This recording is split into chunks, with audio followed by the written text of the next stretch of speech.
मई 2025 की उस dog fight को अगर हम याद करें तो माहिरीन तारीख की तवील तरीन फ़ज़ाई लड़ाई करार दे रहे हैं। इस 1 घंटे के दौरान पाक फ़ज़ाइया ने अददी किल्लत के बावजूद भारत के 72 तैयारों का दबाव कैसे बर्दाश्त किया? जी बहुत शुक्रिया माहम और ज़रा आपने इनवाइट किया। ये बिल्कुल कोई शक नहीं है कि ये रात के 12:30 बजे बहुत बड़ा सरप्राइज था, लेकिन दुश्मन सरप्राइज देने की अपनी काबिलियत रखता है और हम सरप्राइज को न्यूट्रलाइज करने की अपनी सलाहियत रखते हैं। पाक फ़ज़ाइया कुछ दिनों से भांप रही थी, हम पेट्रोलिंग कर रहे थे रात को इक्का दुक्का, लेकिन जब रात को 12:30 बजे के करीब तकरीबन 85 जहाज़ पाकिस्तान की फ़ज़ाई हदूद की तरफ बढ़े तो ये बहुत बड़ा चैलेंज था। अल्हम्दुलिल्लाह तकरीबन 5 मिनट में हमारे भी 42 जहाज़ हवा में थे उनको रोकने के लिए। कॉम्पोजिशन इस तरह चल रही थी माहम, जो आपने सवाल किया किस तरह बड़े थे, सामने उनके राफेल आ रहे थे। जाहिर है उनके पास बॉम्ब्स ऐसे हैं जो स्टैंड ऑफ फायर कर सकते हैं, दूर से फायर कर सकते हैं। उनके पास बियॉन्ड विजुअल रेंज मिसाइल थे जो तकरीबन 150 प्लस किलोमीटर पर फायर कर सकते हैं। जो उनका प्लान था, जो हमने बाद में स्टडी कर पाए और मैंने भी किया और मैंने वेरीफाई भी किया, वो ये था कि राफेल इनिशियली पाकिस्तान की फ़ज़ाई हदूद के अंदर आकर कुछ एरियाज पर बॉम्ब गिराएंगे, जो उन्होंने किए। आपने देखा भावलपुर, मुरीद के और मुख्तलिफ जगहों पर सो कॉल्ड एलिजिबली इल्ज़ाम लगाया कि दहशतगर्दी के कैंप्स हैं, वहाँ पे हमला किया उन्होंने। और फिर दूसरे फ्लीट जो थी राफेल, उनका ये टारगेट था कि वो बुनियादी तौर पर पाक फ़ज़ाइया के जहाज़ों को निशाना बनाएंगे और यहाँ की कोई ग्राउंड की मैपिंग और फुटेज करके वापस जाके दुनिया को बता सकेंगे कि हमारे जहाज़ पाकिस्तान के अंदर से होके आए हैं, हमारे पास वीडियो मौजूद है, हमने ये डिस्ट्रक्शन कॉज की है और ये हवा में और ये ज़मीन पर हमारी डोमिनेंस है। वो ये एक्चुअली शो करना चाहते थे दुनिया को कि हमारा मोरल लोअर किया जा सके। लेकिन क्योंकि जैसे मैंने अर्ज़ किया कि पाक फ़ज़ाइया को खतरा पता था, वो गए हवा में, ना सिर्फ कंटेस्ट किया, और जिन जहाज़ों ने ये वेपन्स फायर किए, हमारी पॉलिसी क्लियर थी पाक फ़ज़ाइया की। हमारा मैंडेट पाक फ़ज़ाइया के सरबराह air chief marshal Zaheer Ahmed Babar Sidhu ने ये दिया हुआ था तमाम पायलट्स को कि जब भी कोई जहाज़ या कोई वेपन अगर पाकिस्तान की फ़ज़ाई हदूद की सॉवरेनिटी की खिलाफ वर्जी करे तो हमारा रिस्पॉन्स, रिएक्शन और पनिशमेंट उसको एक जैसी होगी। जब उन्होंने हमारे जहाज़ों को आते हुए देखा तो फिर उन्होंने रियलाइज किया कि ये शायद हम इंटरसेप्ट करेंगे। फिर उन्होंने स्टैंड ऑफ वेपन्स अपने डिस्टेंस से फायर किए हमारे टारगेट्स पर, और उसके बाद पाक फ़ज़ाइया ने, जाहिर है जैसे मैंने कहा कि हमने रिस्पॉन्स उसी तरह करना था, चाहे उनके जहाज़ अंदर दाखिल हों या उनके वेपन दाखिल हों। तो पाक फ़ज़ाइया फिर पूरी तरह एक्शन, एक डिफेंसिव मिशन जिसको हम रोकने के लिए गए थे उसको ऑफेंसिव मिशन में फौरी तौर पर कन्वर्ट कर दिया गया। और आपने देखा तारीख का हिस्सा कि किस तरह बने, और एक एक करके तकरीबन 1 घंटा ये कॉम्बैट हुई रात को 12:30 बजे, जब फाइटर जहाज एक दूसरे को देख नहीं पा रहे, जब आपके सामने है कि वो विजुअलाइजेशन करते थे सिर्फ स्क्रीन्स पर देख के कि दुश्मन की पोजीशन कहाँ पे है, कौन से कितने टारगेट है। ये बहुत चैलेंजिंग होता है और ये इटसेल्फ शो करती है कि हमारी कितनी ज़बरदस्त अल्हम्दुलिल्लाह ट्रेनिंग। बिल्कुल खालिद साहब, 2019 में हम देखें तो मिग 21 गिरा, 25 में राफेल, मिग 29 और SU-30 शाहीनों का निशाना बने। ये भारतीय पायलट्स की महारत में कमी तो है ही, क्या भारत का दिफाई निज़ाम भी अब हमारे मुकाबले में पुराना हो चुका है? नहीं उज़ैर, मैं कभी भी इंडियन एयरफोर्स को अंडररेट नहीं करता, और मैं 1 साल हो गया बहुत सारा मैं सुनता हूँ मुख्तलिफ मीडिया पर कि शायद वो एयरफोर्स में कमी है, अनप्रोफेशनल है, अनट्रेंड है। ऐसी कोई बात नहीं है।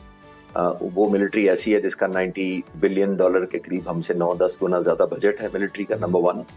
उसके पास तकरीबन 900 से 1000 फाइटर जहाज है, दुनिया में चौथे नंबर पर एयरफोर्स है। और मैं आज नहीं, मैं पिछले साल जब कनाडा अमेरिका गया था, वहाँ मुझे एक इंडियन जर्नलिस्ट ने कुछ इंटरव्यू किया तो उन्होंने मुझे कहा कि आप समझते हैं कि हमारी एयरफोर्स इतनी अनप्रोफेशनल है?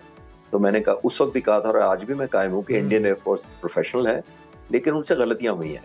उन्होंने हमें अंडर एस्टिमेट किया है। उनकी पॉलिटिकल लीडरशिप ने एक पॉलिटिकल मोटिवेटेड एजेंडे को मिलिट्री मीन से हल करने की कोशिश की है।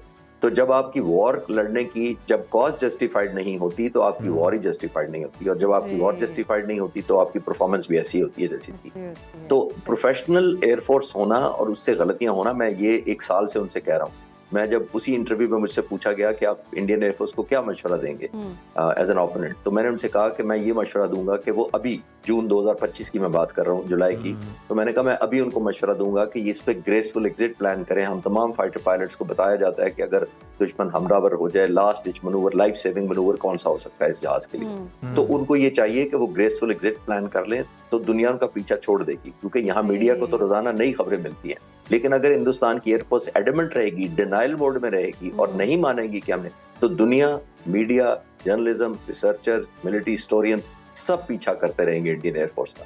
آج 1 سال ہو گیا دیکھ لے, آج ہم نہیں یاد کرتے, ہم نے تو پریزیڈنٹ ٹرمپ کو نہیں کہا کہ آپ یاد کراتے رہیں. دنیا آج بھی مانتی ہے پاکستان سچا ہے, لیکن دنیا آج بھی ثبوت اور کاؤنٹر پروف دینے کے انڈیا کے خلاف مصروف رہتے ہیں ایویشن انتھوزیاسٹ بھی, ریسرچر بھی, ہسٹورین بھی, اور یہ ہوتا رہے گا جب تک وہ مانیں گے نہیں. یاد بھی کرتے ہیں اور تعریفیں بھی بہت کرتے ہیں, فیلڈ مارشل کی ہو یا پھر شہباز شریف کی تعریفیں بہت زیادہ آج کل کر رہے ہیں. تو فیلڈ مارشل عاصم منیر کی قیادت میں پاکستان نے صرف دفاعی نہیں بلکہ آپ کو کیا لگتا ہے کہ لائن آف کنٹرول پر بھارتی مورچوں کو بھی نشانہ بنایا, اور کیا یہ بدلی ہوئی جو اسٹریٹجی ہے بھارت کو یہ بتانے کے لیے کافی ہے کہ اب پالیسی شفٹ ہو چکا ہے اور کوئی کمپرومائز نہیں کیا جائے گا؟ دیکھیے مام, دنیا ہمیں دیکھ رہی تھی کہ اس سے زیادہ, میں کافی زیادہ جتنا پاک فضائی سروس کی اس دوران میں نے پڑھا بھی, مختلف نیشنل ڈیفنس یونیورسٹی وار کالجز میں پڑھاتا بھی رہا میں, تو جتنی سینرجی اس کانفلکٹ کے اندر تھی اتنی ہماری 78 سالوں میں کبھی نہیں رہی. اس کی وجہ یہ ہے کہ ہم نے 65 کی جنگ, 71 کی جنگ, کارگل کی جنگ, اس کے اندر یہ ہارمنی کوہیشن جو ہونی چاہیے تھی فورسز کے درمیان وہ نہیں تھی. اس دفعہ اتنی زیادہ انٹیگریشن اور سینرجی تھی, ٹارگیٹنگ اسٹریٹجی کلیئر تھی, آپشنز کلیئر تھی, ایگزیکیوشن کلیئر تھی, امپیکٹ کیا کریٹ کرنا ہے, ٹائمنگ کلیئر تھے. تو جب اتنی سینرجی سے آپ لڑتے ہیں تو پھر آبویسلی آپ دنیا کو دکھا پاتے ہیں کہ ہم نے یہ فیکٹ کریٹ کیا. تو یہ ایک بہت بڑی بلیسنگ تھی. جو پریزیڈنٹ ٹرمپ کی اب بات کر رہے ہیں وہ میں 1 سال سے کہہ رہا ہوں, میں ایک پھر ریپیٹ کر دیتا ہوں, شاید آپ نے سال میں کئی دفعہ مجھ سے سنا ہو, لیکن کیونکہ دن ایسا ہے تو آج ہمیں ریفریش کرتے رہنا چاہیے. بالکل 1 سال ہو گیا, میڈیا, خاص طور پر ہمارا میڈیا اور بہت سارے لوگ یہ کہتے ہیں کہ پریزیڈنٹ ٹرمپ نے جنگ رکوائی. میں نے 1 سال سے نہیں مانا کہ پریزیڈنٹ ٹرمپ نے جنگ رکوائی. اس وجہ سے میں کہتا ہوں کہ پاکستان کی اس قوم نے 24-25 کروڑ لوگوں نے, مسلح افواج نے اور پاک فضائیہ نے جنگ رکوائی. اس وجہ سے کہ ذرا ویژولائز کریں, آپ دونوں ماشاءاللہ ینگ مائنڈر برین ہیں اور میڈیا میں ہیں, ذرا ویژولائز کریں خدا نہ خواستہ ہندوستان ہم پر حاوی ہوتا تو آیا پریزیڈنٹ ٹرمپ نے ہماری جنگ بند کرانے آنا تھا یا کسی نے ہماری ہمدردی کرنی تھی؟ ہم نے خود جنگ رکوائی, ہم نے اس قابل تھے. جب اتنا بفٹنگ جواب دیا, اتنا پروہیبٹیو کاسٹ انڈیا سے ہم نے لے لی, تو دنیا نے ریئلائز کیا کہ here is a country which knows how to defend. پھر ہماری لوگ مدد کو آئے, کیونکہ ہم نے ویسٹ کے, یورپ کے, رشیا کے ویپنز کو آبسلیٹ ثابت کرنا شروع کر دیا تھا کہ وہ اس کام کے نہیں ہیں, اور ہم وہی چائنیز ویپن جن کا چائنیز کو خود بھی اعتبار نہیں تھا کہ کس طرح پرفارم کرنے, ہم نے نہ صرف پرفارم کیا بلکہ ویلیو ایڈ. آپ نے دیکھا کہ دنیا کو ہم نے ثابت کیا کہ ویپن صرف لینا نہیں ہوتا, اس کو امپلائمنٹ بھی کرنی ہوتی ہے, چاہے وہ J-10C ہو, چاہے وہ رافیل. بالکل خالد صاحب, آپ نے ڈسٹریکٹ کر کے پوری دنیا کو جو ہے وہ امپریس کیا, اور اس کے ثمرات اب ہم دیکھ رہے ہیں کہ پاکستان اس وقت عالمی سیاست کا مرکز ہے. کیا ہم اپنی دفاعی کامیابیوں کو دیکھا جائے تو معاشی اور سیاسی طاقت میں بھی بدلنے میں کامیاب ہو رہے ہیں؟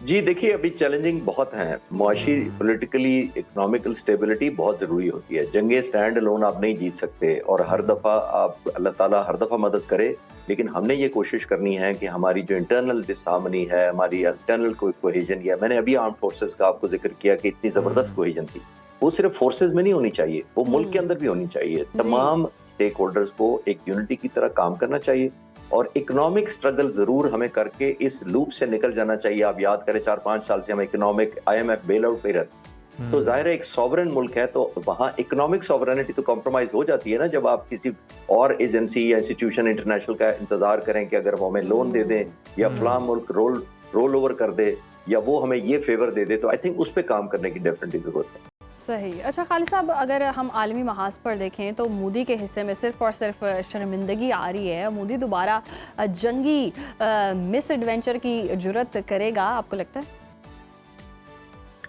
دیکھیں, سوچنے میں تو کوئی پابندی نہیں ہے. میں تو کل پرسوں سے جب سے میڈیا پر حاضر ہو رہا ہوں پرٹیکولرلی اس سبجیکٹ کے اوپر, تو لوگ کہتے ہیں انڈیا سوچ سکتا ہے. میں نے کہا جی سوچنے میں تو کوئی پابندی نہیں ہے, ضرور سوچنا چاہیے, کر گزرنا بھی چاہیے, لیکن کر گزرنے کے بعد آپ کو جو ریٹیلیشن یہاں سے ملے گی, جو پنچ بیک ہوگا, اس کی آپ طاقت یا حوصلہ رکھتے ہیں, وہ جواب ہوتا چاہیے. میں ایران اور امریکہ کی جنگ سے لنک کر دیتا ہوں. امریکہ سپر پاور ہے, اس نے حملہ کر دیا.